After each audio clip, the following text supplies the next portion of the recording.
Bonjour, ici Francine pour les carnets de Francine.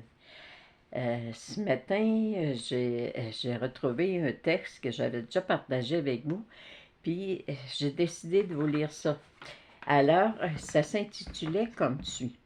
Votre mari vous rend-il heureuse? Personne ne s'attendait à la réponse de cette femme, encore moins son mari. Lors d'un séminaire consacré au couple, un des conférenciers a demandé à une femme dans l'assistance: votre mari vous rend heureuse? Vous rend-il vraiment heureuse? À ce moment-là, le mari releva la tête, totalement sûr de lui. Il savait que son épouse répondrait par l'affirmative, car euh, sa femme car elle ne s'était jamais plainte pendant leur mariage. Cependant, sa femme a répondu par un non tonitruant, un non bien catégorique. Non, mon mari ne me rend pas heureuse.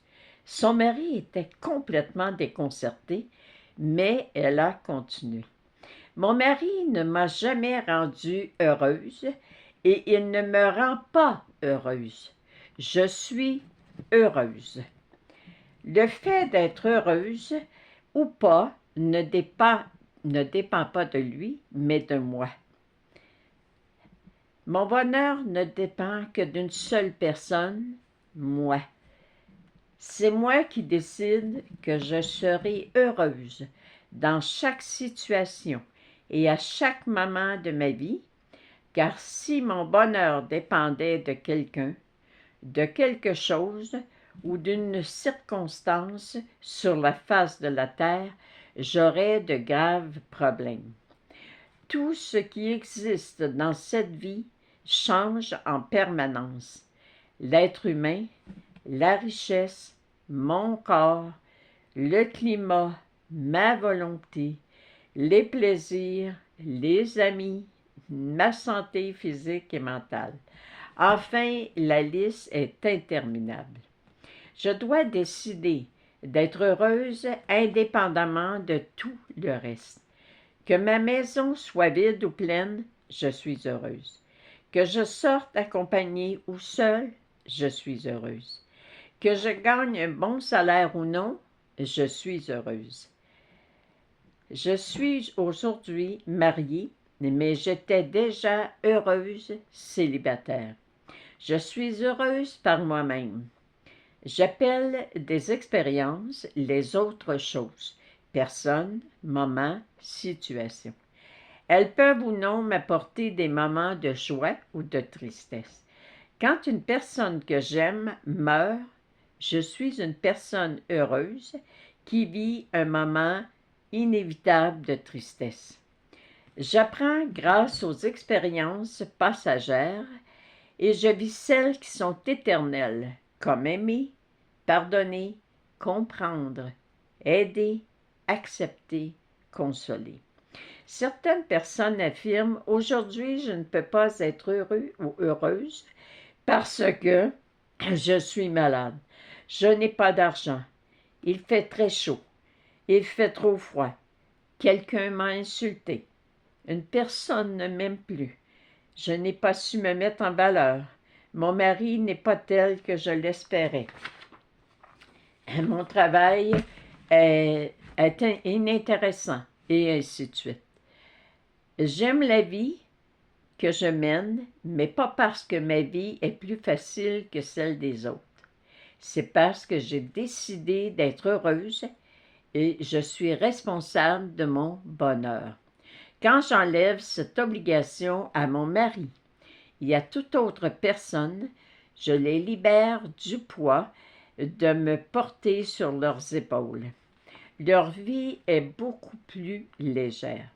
Et c'est ainsi que j'ai réussi à avoir un mariage heureux tout au long de ces années. Ne laissez donc jamais entre les mains d'une autre personne une responsabilité aussi grande que d'assumer et de susciter votre bonheur. Soyez heureux, heureuse, même quand il fait chaud. même quand vous êtes malade, même quand vous n'avez pas d'argent, même quand une personne vous a blessé, ou alors même quand on ne vous aime pas ou qu'on ne vous estime pas votre juste valeur. Un conseil valable pour les femmes et les hommes de tous âges. Et ça m'a fait réfléchir que souvent les gens me disent Francine, tes conseils, t'avoir parlé, ça m'a rendue tellement heureuse. Mais en réalité, c'est vous qui êtes responsable de cet état d'être heureuse parce que vous avez accepté de mettre en pratique des phrases, des mantras, des manières d'agir, une nouvelle façon de penser. Vous êtes l'artisan de votre bonheur. Alors, comme elle dit, ne mettez pas l'obligation sur les épaules des autres de vous rendre heureuse. C'est vous et vous seul qui pouvez décider d'être heureux, d'être heureuse. Alors, je vous aime. Et encore une fois, je vous dis mille merci pour tous les commentaires, pour toutes les félicitations que vous m'avez mis pour la réalisation de mon projet. Je vous souhaite une bonne journée. Soyez heureux pour vous-même. Aimez-vous assez pour dire je décide d'être heureuse, quelle que soit la situation que je vais vivre, parce que Dieu m'aime et l'univers s'occupe de moi. Merci. À la prochaine. Soyez dans la joie. La vie est belle et je vous aime.